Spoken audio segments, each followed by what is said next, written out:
Stop, we head west. First stop, Denver, for the first of 3 races in 4 weeks. This week, it's NHRA Federal-Mogul drag racing from the MOPAR Parts Mile High Nationals.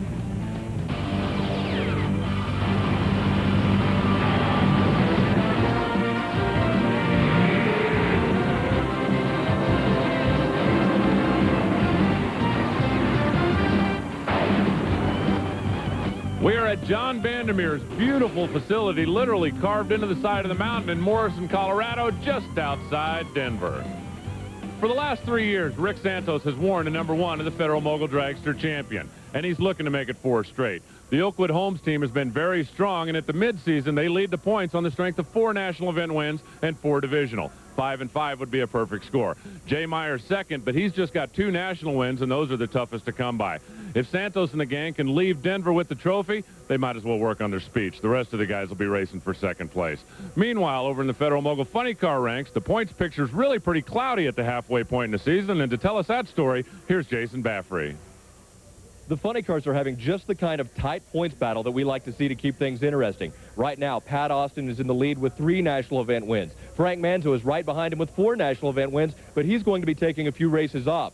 That could open the door for Austin to extend his lead, or for Tony Bartone and the Roger Dean Racing Quaker State team to make a move up from their 3rd place position. Now, if you remember back to last year, Bartone lost the championship by just 1 round. That could have come here at the MOPAR Parts Mile High Nationals in Denver. When a $2.15 part broke in the engine in the final round, that round could have cost him the championship. But these guys have one thing on their mind at this race and the rest of this year, and the sticker on the back of the car says it all. I'd like to welcome to the booth for this week's broadcast Jason Rupert, driver of the Lucas Oil Products Federal-Mogul Funny Car. Jason was in competition this weekend. Unfortunately, that didn't work out the way you want, so you can lend your expertise over here. Gladly. What happened to you in that first round? Well, basically, up here in the altitude, it's hard to really find the fuel and air ratio, and we finally found it, but unfortunately, we didn't put enough clutch on the car, and it just drove through the clutch. Yeah, you're going to have days like that. Here's the way the top 5 stand in the Federal-Mogul Dragster points. Rick Santos has got it all but locked up. Jay Meyer having a career season in 2nd place. Mike Gunderson, Billy Bybee, and Mark Henches rounding out the top 5. Over on the funny car side of the ladder, as Jason mentioned at the top of the show, it is very bundled. Pat Austin with the lead, but Manzo, Tony Bartone still alive. Jay Payne holding down the 4 spot. Our first pair, 2nd round, Federal-Mogul Dragsters pulling up to the started line. It's David Wells in the near side. He comes out of the #2 qualifying spot in that blue funny car. He's taking on Bob Perkins, the #10 qualifier, who survived round #1. They're staged and ready.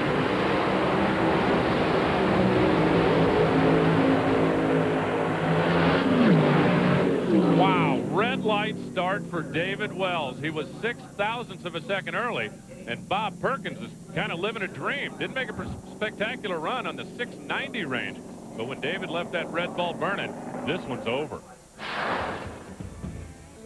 Looked to me, Jason, like he just jumped the gun a little bit. Yeah, it's kind of, your adrenaline's rushing pretty hard up there when you're staged, and sometimes you just get a little bit antsy. Now, this is the 2nd round of competition, but the 1st round run today, so you kind of get those 1st round butterflies all over again, don't you? You sure do.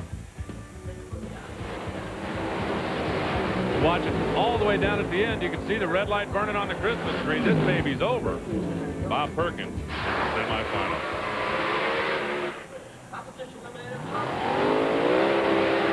In qualifying, Rick Santos was on the top of the heap. Not much of a surprise there. David Wells, the #2 qualifier we just saw get punched out. Darren Nicholson, another one of the real strong players this week. And Shelley Howard, who won this race a couple of years ago.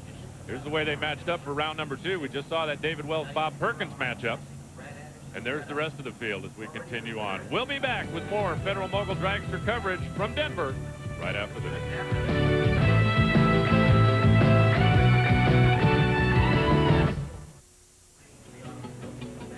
Welcome back to Bandimere Speedway, the MOPAR Parts Mile High Nationals Federal-Mogul coverage. That is Darren Nicholson, the Keenright car owned by Jerry Mattern as he gets set to take on Jaron Mott. Jaron, who's actually very new to the class, just 19 years old, picked up his 1st ever round win yesterday. He's still got to be pumped up about that. Yeah, you definitely are pumped up when you get your 1st round win. He better be on top of the starting line, though, because Darren Nicholson's got quite an advantage from yesterday. Darren Nicholson has been running well all weekend. He was the #4 finisher in last year's Federal-Mogul Championship chase. Then Jaron Mott took out Mike Strasburg yesterday, another car that had run better than he did in qualifying. So, hey, you go up, you take a shot, you never know what's going to happen.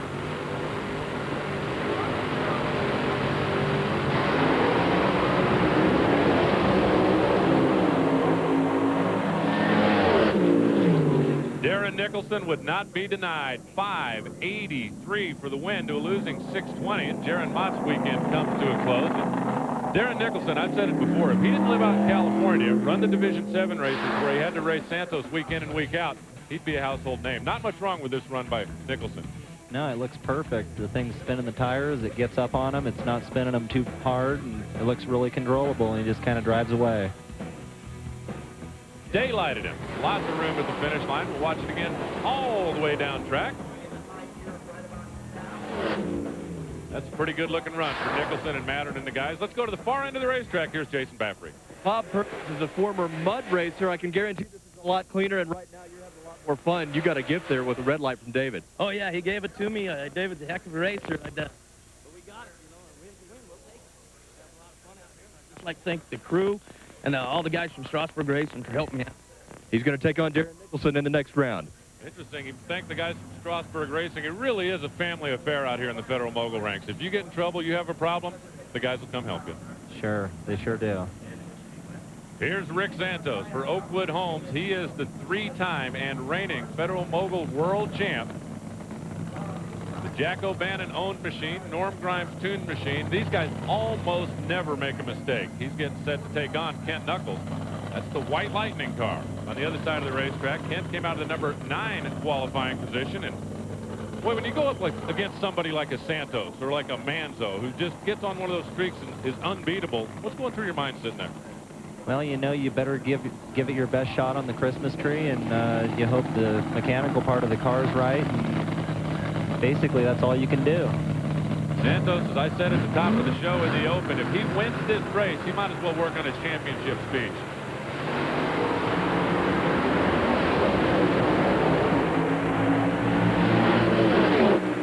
Wow, 563 at 247 miles an hour for Rick Santos. Kent Knuckles took a shot at the Christmas tree. I think he figured he needed the whole shot if he was going to stop that team.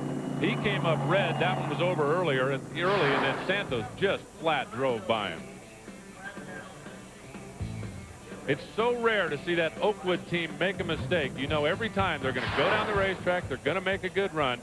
That car has just been amazing. Let's go down to the far end of the racetrack again. Here's Jason. Well, Darren Nicholson just had a great run with a 583, but you just saw Rick Santos go with 563.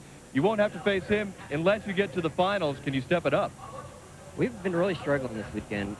I think we're on the right move. If we do face Santos, we're going to have to pull a trick out of the hat. 63 is awful stout for up here, especially during. He is the defending champion, so he's going to look to step it up.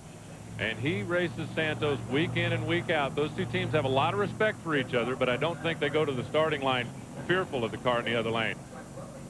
Shelley Howard and Billy Bybee will be up next. We'll continue right after this.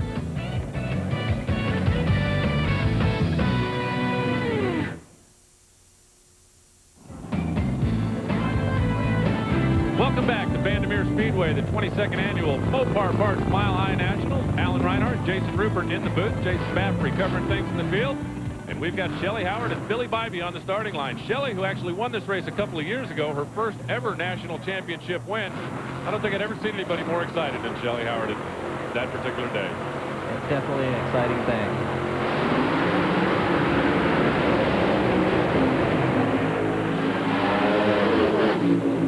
That, gang, was a wire-to-wire job. Billy Bybee had 700ths in the bank as he passed the Christmas tree. Big hole shot over Shelley. He runs 576 at 249, and that gets Billy Bybee into the second round. It's a pretty good old drag race early, Jason. It sure was. Both cars really reacted good. Shelley obviously didn't have the advantage on the starting line, but sometimes it's your day, and looks like Shelley's car is dropping a cylinder down there. You can see just a little bit of that liquid coming out of the pipe. We ought to be able to see it from this angle on the right side of Shelley's car. See it kind of popping out just in front of the tire on the left side. If you're on 7 cylinders, you're not going to outrun Billy Bybee. Here's the way they'll match up in the semifinals. Rick Santos and Billy Bybee. Santos will have lane choice, and Bob Perkins will take on Darren Nicholson. Nicholson will pick his lane.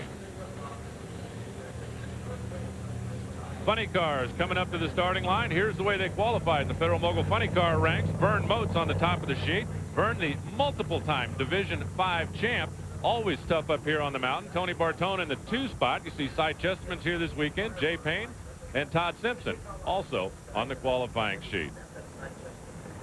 In round number 2, they match up like this. Vern will take on Jet Field. Cy against Kirk Williams. Bartone gets the bye run, and Simpson will run Roger Bateman. Here's Cy Chesterman and Kirk Williams on the starting line right now. Cy Chesterman qualified 4th. Kirk Williams qualified 5th. We'll get to this as soon as we hear from Jason at the other end of the track. Santos qualified with a track record 561. You're on pace now, 563 there. You're looking strong.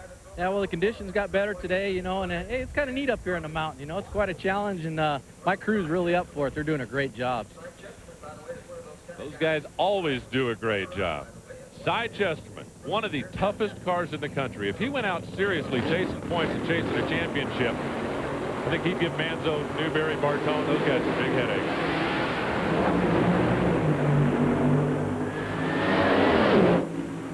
Wow.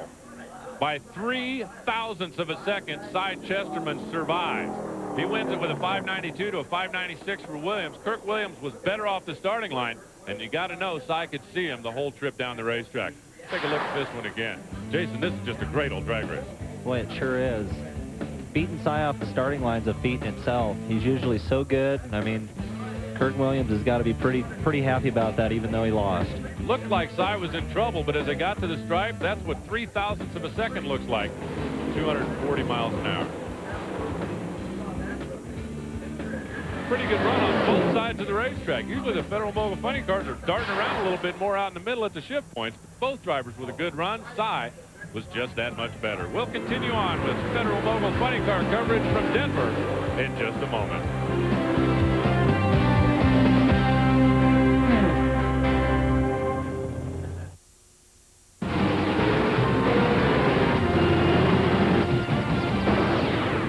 Welcome back to the spectacular Bandimere Speedway, literally carved into the side of the mountain just outside Denver. There's Todd Simpson, the runner for Bright Transportation Services out of Texas, as he gets set to take on Roger Bateman. Bateman, I think, just happy to be here after the round 1 matchup with Jay Payne, and we'll see if he's got anything for Todd Simpson. First, let's go to the end of the racetrack. Here's Jason. Well, first, I got to ask Cy Chesterman, did you even know who won? Yeah, I saw the win line come on. It was a close race. I saw I was just getting ahead of him just at the finish line. It was a close drag race. 0.03 of a second. Oh, that's a little close. Good job, man. Hey, Cy, go have a cigar and fix the clutch. Get ready for the semifinals. Todd Simpson, a multi-time national event winner. Roger Bateman out of Calgary, Alberta, Canada, runs the Division 6 trail up there. Hasn't found a lot of success yet on the national event trail, but a very strong division car. This is one of those cars, Jason, that you know is going to go down the racetrack. If you make a mistake, he'll take you out. Sure, both these cars are really stout. We have the Showdown car coming from Canada and the other car coming from Texas, and they're both hard racers, boy. Todd Simpson is one of those guys that is a threat every time he unloads the car. Roger Bateman trying to go some rounds.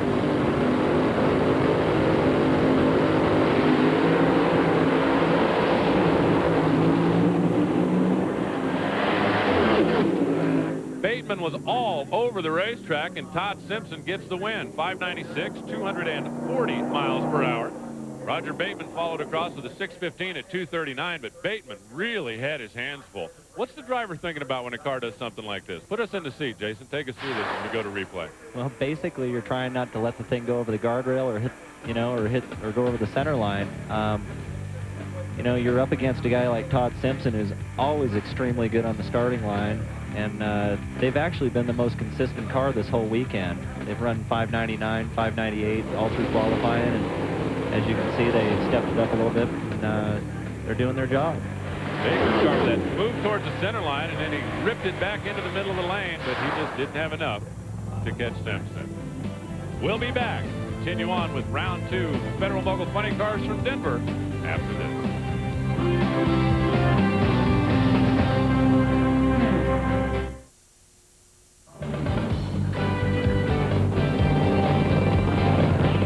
Welcome back to the Mile High Nationals. Tony Bartone up next. He'll get the solo run. We did have a short field of cars, only 13, made the trek up the mountain to enter this race. The number 2 qualifier gets the second round bye run, and that's Bartone for Roger Dean and Quaker State. How do you approach this? Is it just another run on race day, or is it time to test and experiment and play?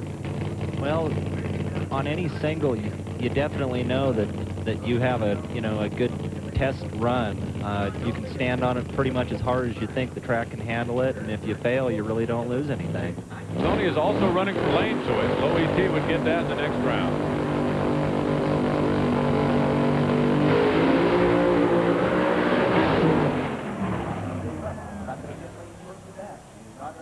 That certainly didn't work. Bartone just coasting across at 8.42 seconds and only 100 miles an hour. He was lucky he was on a bye run that time. Well, if he wouldn't have been on a bye run, he might not have stepped on it so hard. But that's going to cost him lane choice in the next round. Is lane choice a big factor at this racetrack this weekend? Well, the left lane definitely seems to have a little bit of an advantage, but a lot of these guys are really good on tricky tracks, so they're not too far apart. With the cloud cover we've had this morning, it looked like the track as a whole was a little bit better than the bright sunlight we've been fighting the last couple of days. Sure, the bright sunlight makes the track temperature go up, which is a lot harder to basically go down the track. Up next will be Vern Moats and Jet Field, and earlier Jason Baffrey stopped by Vern's pit area. When you're talking about icons in the sport of drag racing, you definitely have to mention Vern Moats. He got his start racing in 1964, and he has won 15 Division V championships. He's already doing well this year. He has a Division V win at Heartland Park, Topeka. He's at his favorite racetrack here at Bandimere Speedway, and you've got to be feeling good going into this race. Yeah, we are. We came out here the other night, and it was cooler. We was able to click off a 588, which stood as the #1 qualifying position. We've been up here in the mountain many a times, and we've usually been able to run pretty good, and we're happy to run that good. Do you look back over your career and realize what you've accomplished? Yeah, once in a while, but I don't really tabulate it all because we're so busy during the year trying to keep the car running and trying to run good that when you look back at it, I'm happy for what we've been able to do. He had a bye run in round #1. He mentioned he was the #1 qualifier, and he is the car to beat here this weekend. You're right, Jason. I think this weekend that is the car to beat. The Kendall Pontiac backing up in the left side, or the Mopar lane that they call it here on the mountain. He gets set to take on Jet Field, the runner out of Pocatello, Idaho. Moats, tough everywhere. I mean, he's a 15-time national event winner throughout his career, and on the mountain, though, especially. They race at altitude all the time. These guys probably have a better handle on this racetrack than anybody. Sure, they definitely do. I mean, they ran in the 80s in qualifying, and I mean, for the corrected altitude you're running in, that's a feat, that's for sure. Jet Field, a former Division VI champ. Idaho's actually kind of a hotbed for Federal-Mogul funny cars. There's 3 or 4 of them that run out of that neck of the woods. Yeah, Division VI is definitely has a lot of stout cars, and there are 3 or 4 cars out at Idaho that at any time can beat, anyone in the country. Well, we've already seen the number 2, 3, and 4 qualifiers advance. Let's see if #1 can do the same.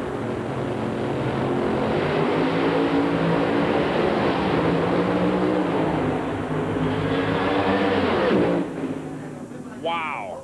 Moats was dead late. 593, though. He does get the win at 6:03 for Jet Field, but Jet tattooed him on the Christmas tree. Looked like the Kendall driver was going to be in trouble. That'll set up the semifinals in funny car. It'll be Vern Moats and Cy Chesterman on one side. Tony Bartone takes on Todd Simpson on the other. We'll be back with Federal-Mogul Dragsters right after this.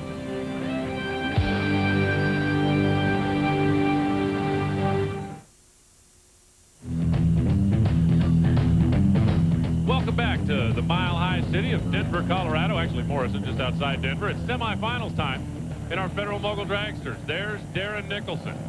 He was the king of the mountain 1 year ago as he gets set to take on Bob Perkins. Bob on the far side of the racetrack. Earlier, our Jason Baffrey stopped by the Bob Perkins pit. Bob Perkins was fortunate in round #2 as his competition, David Wells, went red. Now, Perkins shook the tires pretty hard. They're working on this clutch system right now to try to get this car where it will run a low 590, at least, as they get ready to take on Darren Nicholson in the semifinals. As I mentioned a little earlier, Perkins is a former mud racer. This is only his second national event behind the wheel of a Federal-Mogul dragster. He raced in Las Vegas, where in round number 2 he took on Darren Nicholson. Nicholson won that one. This time, Bob Perkins is looking to get a little revenge. I tell you, Jason, he wants revenge. Revenge against Darren Nicholson? I got to believe that's a little bit like wanting revenge against Mike Tyson here on the mountain. That Nicholson car is tough.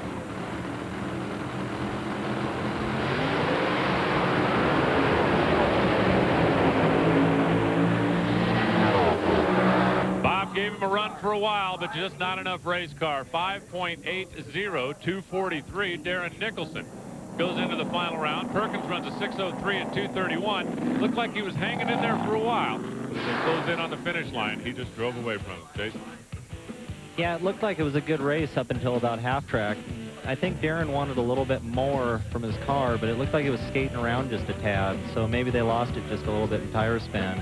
You stopped by and talked to him between rounds. They were actually making some changes on that Nicholson car. Yeah, they know they're going to eventually have to meet up against Santos if everything keeps going good. You know, Santos ran 63, and that's awful stout here on the mountain. There's something to look forward to. If our day goes really good, we get to race Rick Santos later. Man, there is the aforementioned three-time Federal-Mogul champ for Oakwood Homes. He is the winningest driver in the history of Federal-Mogul dragster. He has 27 national event wins, which surpassed the late Blaine Johnson, who held the record for so long in 26.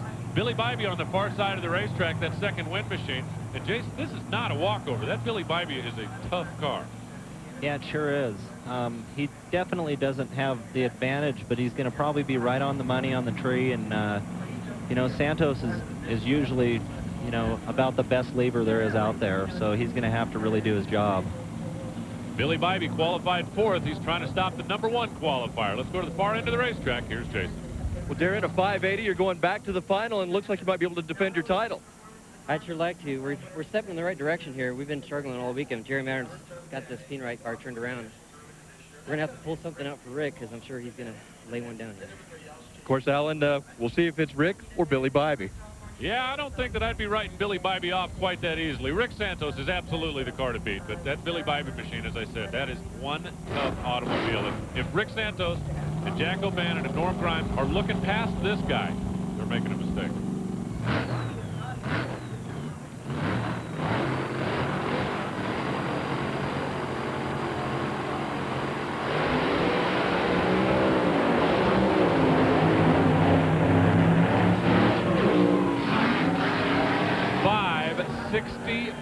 For Santos. Okay, never mind. You guys can look past him if you want. Billy Bybee actually red lit and ended that one early. He had to see the red light. You saw him get out there and shut the car off. I'm sure you're sitting in the cockpit going, rats, or something to that effect. But Santos, man, that team just looks unstoppable. Yeah, Billy had to go for it, and, you know, he did. And unfortunately, it was a little bit too early, but Santos ran almost as, you know, just as good as he ran in the first or the second round, and boy, that car's looking awful stout. Yeah, I don't think anybody in the history of Federal-Mogul Dragster has ever said, yeah, we went to Denver and slowed down to a 64. That sets up the final. It'll be Rick and Darren, and Jason standing by with the champ. Well, Rick Santos is getting his helmet taken off right here. Of course, 27 national event wins to his credit. He's looking for number 28, and also that 5th national event win, which would make him perfect for national event wins. 564. This thing slowed down just a bit. Yeah, well, that's pretty good. It warmed up a little bit. Like I say, the Oakwood Homes team are doing a great job. This car's just been awesome. Hey, Darren's never done. He's an excellent driver. He'll be right there with us. An awful lot of respect between those two teams. They race each other consistently on the division level. Federal-Mogul Funny Cars semifinals. They're coming up next.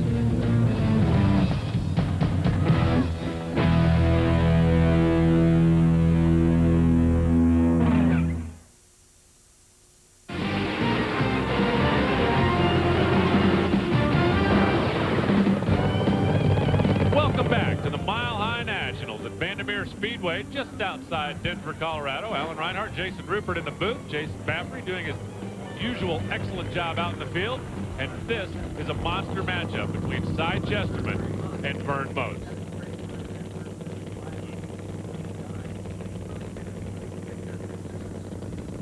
Cy and Vern getting ready to run. Earlier, our Jason stopped by with the Jason that's in the booth and had a little chat about the unique combination that they run in that Lucas car. There are three main engine types in the Federal-Mogul funny car category: a Keith Black, a Brad Anderson, and a Bob Newberry, all of which are based on a Chrysler Hemi design. Well, Jason Rupert takes a little different approach on his Lucas Oil Products Dodge Avenger.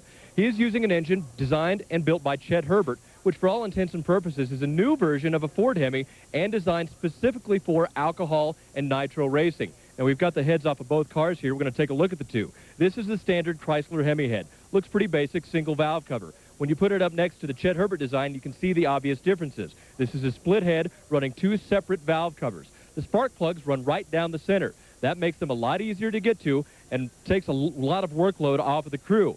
Also, when you pull the valve cover off this Chrysler, you can see the plug tubes here. Now, these have a tendency to leak.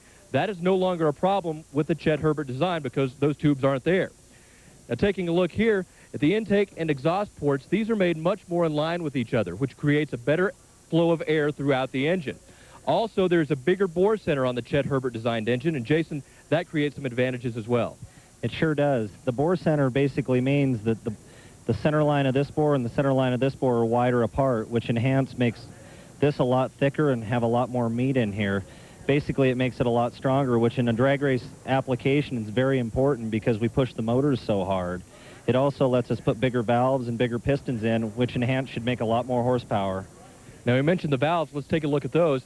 This is the valve out of the Chrysler Hemi. This is the valve out of the Chet Herbert design. You can see the obvious differences. Chet Herbert valve is a lot bigger. Now, inside the engine, the crankshaft is a little bit longer. Also, this engine runs a single mag, which goes directly into the cam. It's a lot more reliable. Now, the team thinks that this engine is bigger, stronger, and eventually, they think it will be faster. Eventually, maybe it will be faster.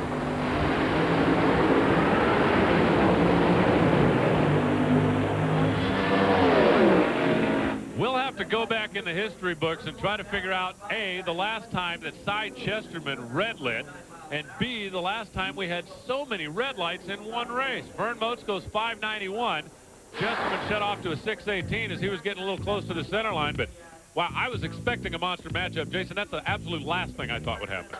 Well, Cy's usually really good on the tree, and he's been off a little bit, and 399 is pretty close to a perfect light, so I think maybe he just tried a little bit too hard. You think maybe just a case when you're running Vern on the mountain, you know how strong his car is up here, he just got a little amped up? Well, yeah, Vern is awful strong up here, and I mean, you know, I think he's set low ET the last 3 years in a row here, so, you know, when you're up against that, you have to try very hard. There's Tony Bartone for Roger Dean and Quaker State. As he gets set to take on Todd Simpson, the team out of Ponder, Texas. And Jason Baffery stopped by and talked to Todd Simpson in between rounds. Todd Simpson and the Bright Transportation Services team say they have their Federal-Mogul funny car running on a string this weekend. They qualified third with a 598, ran a 599 in round number 1, then a 596 in round 2. Now, he's been to 3 finals in his home Division 4 and picked up a win in one of those. He won this race in 1996, and he is more than capable of putting an end to Tony Bartone's Vengeance Tour here this weekend. Well, Jason sure hit that nail right on the head. This is a strong car and certainly capable of taking out Bartone. Bartone comes out of the number 2 qualifier spot, Simpson out of the number 3 spot. And we remember in the second round, Tony had that bye run and didn't get down the racetrack. That's got to weigh on your nerves a little bit when you come into the semis, doesn't it? Well, he tried something and it didn't work, and, you know, obviously the thing overpowered the racetrack, so he had to step back a little bit and take a look at things. But Todd Simpson's awful strong on the starting line, so Tony better be ready. Let's go to the end of the racetrack and check in with Jason Baffery. Well, Vern Motes, how often is it that you see that guy, Cy Chesterman, red light and hand you one that easily? He doesn't do that. He's usually on the lights real good. That's what I was worried about going into this. He's one of the top guys on the lights, and I guess he got just a little bit too quick. Number 1 qualifier going to the final. He'll race one of these 2 guys.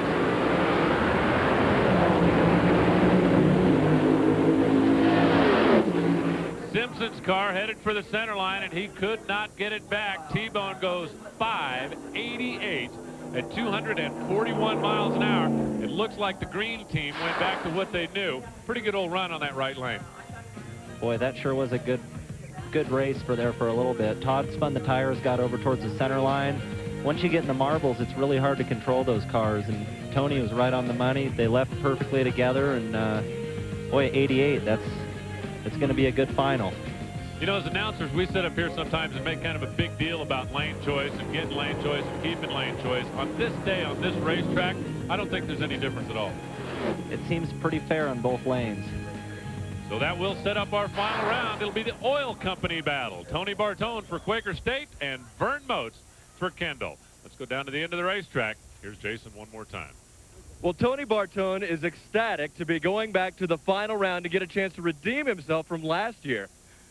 Well, I don't know about redeeming myself. I did just fine, but the car didn't hang with it. You know, I was very concerned there. We only made one halfway decent pass this whole weekend.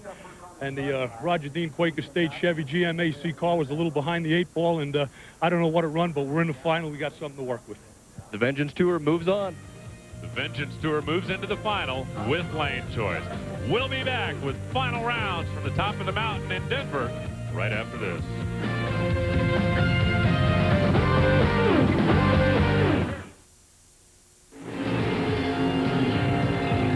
Welcome back to Bandimere Raceway in Morrison, Colorado. There's lots of sportsman activities in the Federal-Mogul ranks. We're going to check out all of our final rounds, but first we're going to check in with Jason, who stopped by one of our competitors' pits, a guy who's got a very sweet race car. The Superstock category features a wide variety of cars, and you've seen a lot of those late model wheel standers. Well, here's something a little unique. How about a 1956 Chevy Nomad weighing in at 3,650 pounds? Randall Klein is the owner and driver, and this is quite a machine. Well, thank you very much. We've owned it since 1973, and it's been a street rod, it's been a Nomad Club car, and it's been a bracket racer, and then it sat for 10 years, and then we got into Superstock racing and had the usual headache of a new car and valve train problems, but my crew chief, Ron Taylor, he stuck with it, and I'd have given up by now, but he hung in there and kept fixing it when I kept breaking it. And old Grumpy Jenkins took an interest in the car a few years ago and built us a unique intake manifold, and it was special to work with him on that. And I do want to thank Racers for Christ for having their Sunday morning meetings and reminding me of what's important in this world. It helps calm me down. We used to hold the record with this car, but they gave us some horsepower, so now we're just chasing points. And he's doing pretty well on the points. He has 2 divisional runner-ups and 1 divisional win. And Alan, if he does well this weekend, he's going to place himself firmly in the Federal-Mogul top 10 of the national points. Unfortunately for Randall, his day ended earlier. He did not make it into the late rounds. Frank Kahutek and Gary Stennett. This is final round, Super Gas. 2 former Federal-Mogul world champions in Super Comp.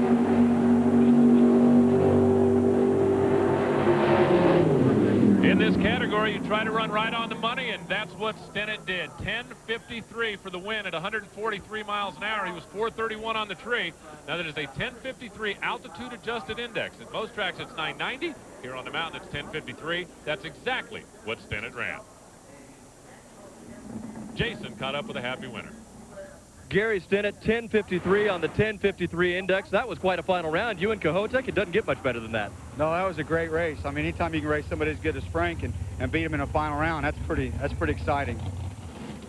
Frank Kahutek is actually going to have to hustle back because he is also in the final in Super Comp that we'll see in just a little bit. This is the final in Stock Eliminator, and that's Arnie Green, a stocker. Talk about your sweet cars. How would you like to have a 1969 427 4-speed Camaro sitting in your garage? His opponent will be Ken Maroney, the guy in the wagon. And I like the guys with imagination. I mean, I'm a muscle car kind of guy, but anybody that sees a 1968 Chevy station wagon with a small block and thinks to himself, that'd make a good race car, that's my kind of guy. Now, this is a handicap eliminator. The station wagon will get a head start, and then that big old 427 4-speed car out of the Jericho transmission factory will try to run him down. Very careful in the staging. Here comes the wagon. And here comes the Camaro. Good green light start. This will be fun.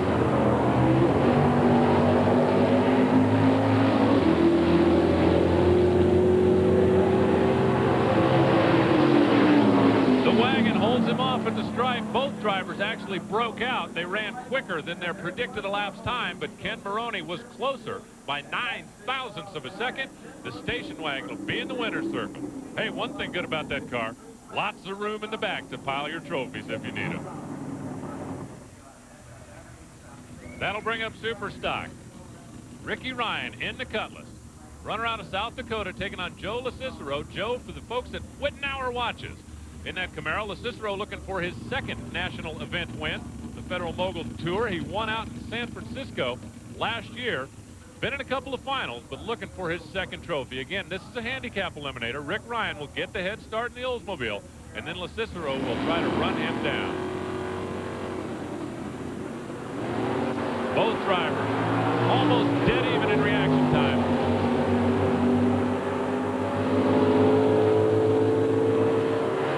As they close in on the finish line, it's Rick Ryan. LaCicero breaks out by 100. He ran a 10:59 against his 60, 12:37, right on the 12:37 dial for Ricky Ryan in race speak.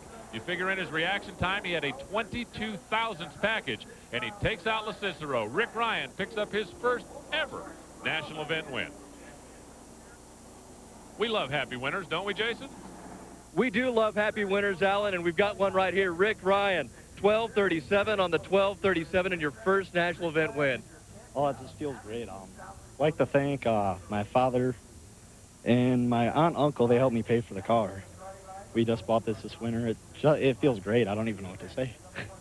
There's something special about first-time winners. Well, one thing's for sure, there will not be a first-time winner in comp. That's David Rampy. They call him Rambo, the Winnebago Itasca Harold Stout automobile.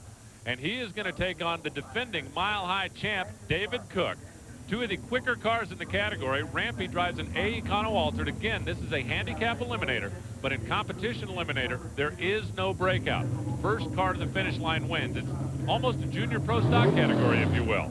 Rambo, former Federal-Mogul world champ, multiple-time national event winner, and David Cook, a former U.S. Nationals champ, and a guy who is very good at driving that 6-second, 200-mile-an-hour shooter at sea level. Of course, up here on the mountain, everything slows down just a touch. Cook is in a brand new Neyland Parks car. They just picked it up Tuesday of this week, put it together, and came here to defend their championship on the mountain.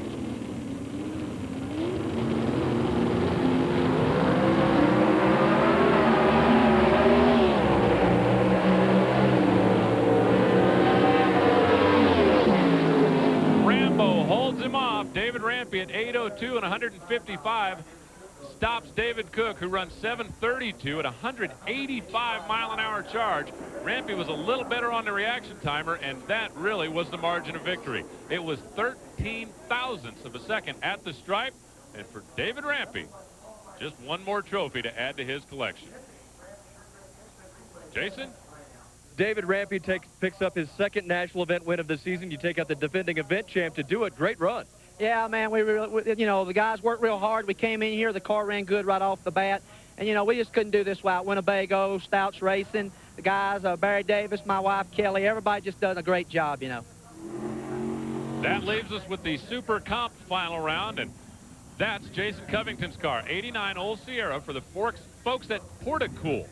He's based in Center, Texas, made the trek up to the mountain to be part of this event this weekend, and he is taking on the reigning Federal-Mogul world champ, Frank Kahutek. Frank lost in the Super Gas final just a few minutes ago. You saw that. Drove back up to the starting line, got in his dragster. Now, nobody in the modern era of sportsman racing has been in two finals and lost them both. There have been a handful of guys that have won two different eliminators on the same day, and there have been a bunch of guys that have been a winner and a runner-up. Nobody's ever lost them both. On the other side of the coin, it's been at least 4 years since a door car won in Super Comp. This is a class that's dominated by big block rear engine dragsters. Heads up, trying to run 9:46.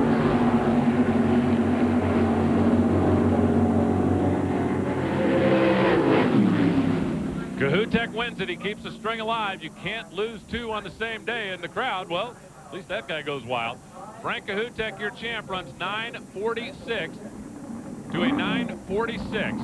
Kahutek was better on the Christmas tree. That was your margin of victory. Just a few thousandths of a second. And, well, Frankie picked up at least one this weekend. There are just 2 races left, the finals in Federal-Mogul Dragster and Federal-Mogul Funny Car, and we'll be back with that right after this. Welcome back to Bandimere Speedway. Alan Reinhardt, Jason Rupert in the booth, Jason Fafry out in the field, and it's time for the Funny Car final round. It doesn't happen often, but this week our number 1 and 2 qualifiers have made their way through the field, and they're ready to shoot it out in the final. Here we are, Funny Car final round. Tony Bartone in the near lane. That's the green car for Quaker State and Roger Dean. And on the far side of the racetrack, Vern Moats out of Des Moines, Iowa, kind of the king of Division 5 for all of these years. Jason Rupert, this is just the way it looked on paper. The number 1 and 2 qualifiers mowing through the field and meeting in the final round. Yeah, it sure is.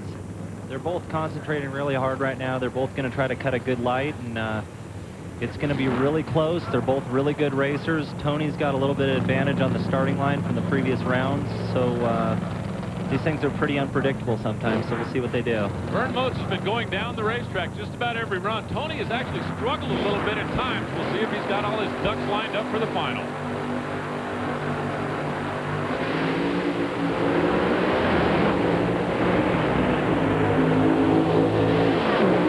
Top end, Vern Moats is the king of the mountain. 589 at 240 miles an hour to a 592 at 240. Margin of victory, 1/1000th of a second. Tony was better on the starting line. He had the best reaction time, got away first. Vern Moats tracked him down. This is just a great old Federal-Mogul funny car race. Yeah, you sure can't ask for a better race in the final round than that. It looks like Tony's car is shaking a little bit, and that probably hurt him a little bit, but Vern's just kind of going right on down through there, and I could hardly tell who won. Watch this as they close in on the stripe. 1 foul. About a coat of paint. Wow, the Kendall car sends the Quaker State team back to New York. Bartone last year said this was the one race that got away that cost him the championship. And although the car didn't let him down this time, Tony, for the 2nd consecutive year, will have to settle for a runner-up on the mountain. Down at the far end, Jason's with our winner. Well, both drivers got out of the car asking who won. It's hard to tell when there's only 1/1000th of a second margin of victory. Vern Moats takes the win, 589. Oh, boy, that's great. We've been waiting a long time for a win here, and this was a good time to get it. It's got to feel good, everything you've done. We talked about it earlier in the show. You pick up another national event win and add to your resume. Yeah, we've done pretty good through the years, but, you know, the last few years I haven't really did that well. We haven't had an overabundance of help, and the money's been a little short, but we're trying to see what we can do. That leaves us with just this final round. Federal-Mogul Dragsters on the starting line. Rick Santos, the all-conquering Oakwood Homes team out of California. Jack O'Bannon, the team owner. Norm Grimes, the crew chief on that car, taking on Darren Nicholson, another one of the very strong California cars. Last year in the points, Santos was the champ. Darren Nicholson finished 4th. These guys have both won U.S. Nationals titles. As a matter of fact, they raced in the final round of last year's U.S. Nationals out at Indy. Two teams that know each other very well, race each other a lot, but Darren Nicholson has been just a little bit behind this weekend. Yeah, he has, and I'd imagine he's probably going to step it up quite a bit. Rick probably will leave it alone and try to repeat the number that he had in the previous 2 rounds. Darren Nicholson driving for Jerry Mattern in the Peenwright team. Mattern serves as crew chief on that automobile. 2 of the best in the business out on the West Coast battling it out. We couldn't ask for a better final round here. Wait, they're about the best levers in the class, both of them, so this is going to be pretty interesting. Nicholson on the far side. Rick Santos looking for his 5th national event win this year.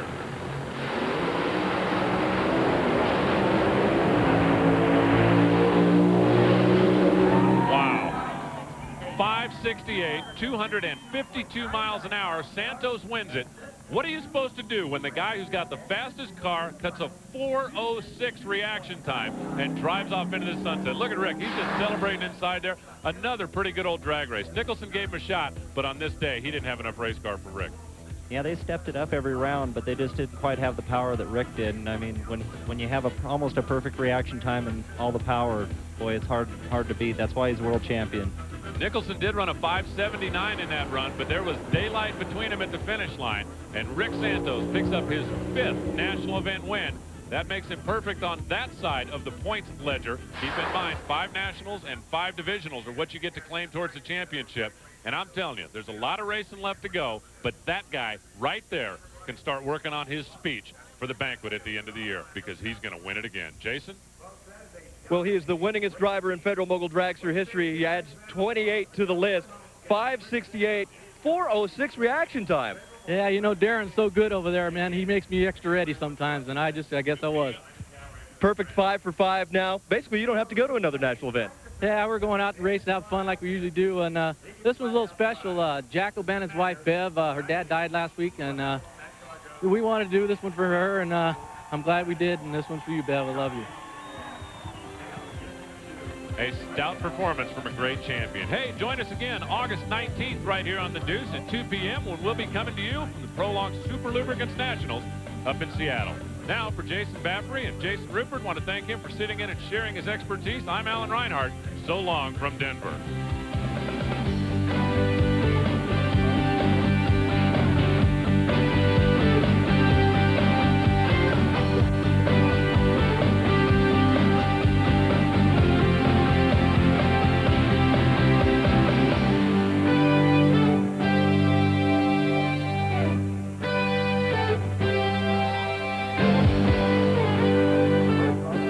Been a presentation of ESPN, the worldwide leader in sports. For more, log on to ESPN.com. Part of the Go Network, go.com.